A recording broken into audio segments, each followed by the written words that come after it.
Bismillahirrahmanirrahim ve bihi nesta'in innehu xeyru nasirin ve mu'in.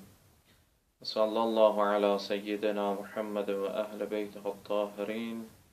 La'netullah ala a'daihim a'da'allah ila liqa'illah amma ba'd. Allahumma vaffiqna lima tuhibbu ve tarda. Allah'ın lütfu inayetiyle bu günləri əhkam dərsində intikaf mövzusunu Allah'ın lütfuyla tamamlayacaq. Etikaf dedik ki, fəqət oruç tutmaqla etikaf olur. Yoxsa boş məsciddə 3 gün qalmaq kifayətdir.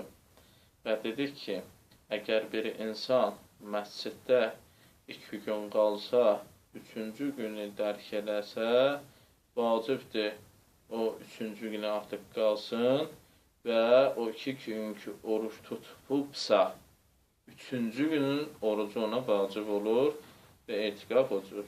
Və dedik, əgər 5 gün məsələn qalıbsa oruç tutmaqla 6-cı gün orucu vacib olur. Əgər 8 gün olubsa 9-cu gün orucu vacib. 11 və ilə axır. Bəs insan oruç tutmadan etikaf saxlaya bilməz və etikaf da etikaf sayılmır. Elə buna görə də, məsələn, səfərdə olan şəxslər, oruç tuta bilməyən şəxslər, ya məsələn, o qadınlar ki, üzürləri var, nifas halındadırlar, heyz halındadırlar, onlara, ya məsələn, xəstədirlər, onlara etikafları düzgün deyil. Və yaxud etikaf gününü gəlib o günlərə salar ki, 3-cü günləri Qurban bayramı və yaxud o Ramazan bayramı, fitir bayramı günlərinə təsadüf edir. Ya əksinə, bu 3 günün içində bu 2 dənə bayramdan birinə təsadüf edəsə, etikaf sayılmır. Etikafda lazımdır ki, insan müstəhəbbi orucu tutsun. Yaxçıdır ki, etikaf üçün ayrıca bir müstəhəbbi oruç tutsun. Amma bir adamın qəza orucu varsa, ya başqa bir adamın qəzasının orucunu tutursa isticarə və ya nəzr orucu vardırsa, günü müəyyən olmayan, həmin günlərdə etikafda o oruçları tutmaqla etikaf saxlaya bilər. Yəni, etikaf üçün xüsusi etikaf orucu deyilən bir şeyimiz yoxdur. Olsa yaxçıdır. Amma əgər bunların yerinə öz qəza orucu, ya başqasının qəza orucunu tutursa və yaxud nəzr eləyibsə ki, günü müəyyəndir, onu da həmin günlərdə tutursa, o oruc kifayət edir etikaf üçün. Etikaf müsafirdə keçərlidir bir halda. Hansı haldadır? Bir nəfər nəzr edir ki, səfərdə mən 3 gün filan bir şəhərə gedəcəm, filan məntəqəyə gedəcəm, mən 3 gün orada oruç tutmağa nəzr edirəm. Və bu halda o cür etikaf saxlaya bilər həmin məntəqədə. Çünki nəzr orucunu səfərdə tutmaq olar, amma qəza orucadır tutmaq olmaz. Etikaf vaxtı icazə alınmaq şərtdir. Deyəcək bəzi yerləri. O cümlədən xanımın həyat yoldaşından icazə almalıdır. Övlad valideyndən icazə almalıdır və işçi, məsələn, bir nəfərin işçisi istəyir, evində işləyir, istəyir, idarəsində işləyir. O, iş sahibindən icazəsi olmalıdır. Əgər bir qadın icazə almasa, həyat yoldaşının cəmiyyətdə abri gedəcəksə, onda icazə alması lazımdır.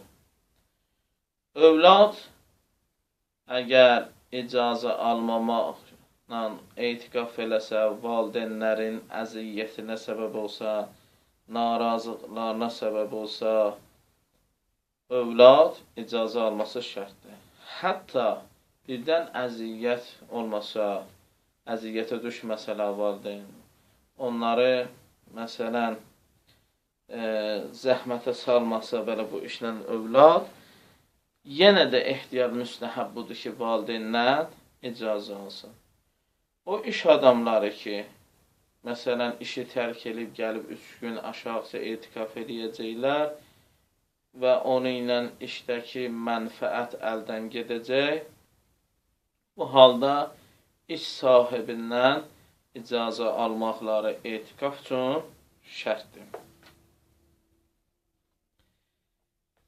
Etikafda haram olan işlər ki, bunlar yəni günahdır.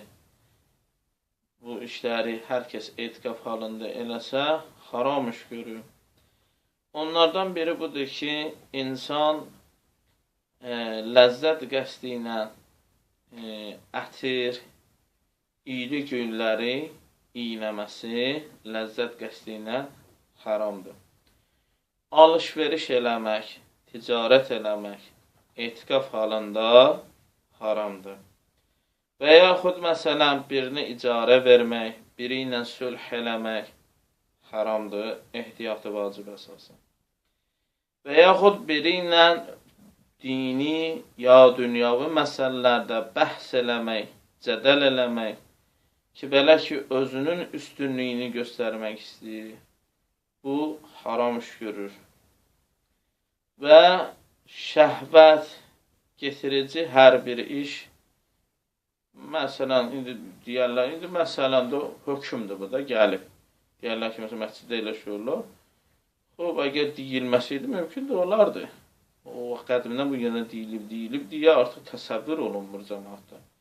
Cinsi əlaqədir, ya məsələn, kimisə öpmək, ya kiminləsə görüşəndə, məsələn, öz məhrəmi ilə orada əl görüşər ki, bunu şəhvət hissi oyanacaq, haram iş görür. Və istimna, ehtiyatı vacibə əsasında haramdır. Yorucu batıl eləyənlərin içində bu bəhs deyilir.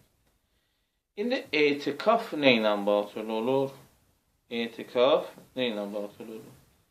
Hər o şey ki, orucu batıl eləyir, etikafı da batıl edir.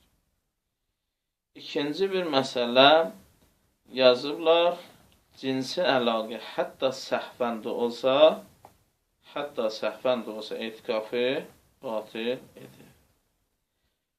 O haram işlərdən ki, deyilib, haram işlərdən bilərəkdən bir insan eləsə, hətta səhvəndə eləsə, ehtiyat vacib budur. Etikafı tamamlayacaq, təzədə 3 gün bir də etikaf yerinə yetirəcək. Əgər 3-cü günü buna vacib olubsa. Əgər 3-cü gün buna vacib olubsa, 3-cü gün haram iş bu görübsə, bu haram işlərdən birini kim dedik, məsələn, ticarət eləyib, ya hər hansı bir cədəl eləyib, həmin günü tamamlayacaq, bir də 3 gün təzədən etikaf eləyəcək. Etikafın məsələləri ilə tanış olduq. Allah-u Teala bizləri nəfsimizi tərbiyə eləməkdə, tərbiyələndirməkdə, təskiyə eləməkdə kömək olsun. Muhammed və ali Muhammedə salavat zikr eləyək. Allahumma salli ala Muhammed və ali Muhammed və accel fərəcəhu.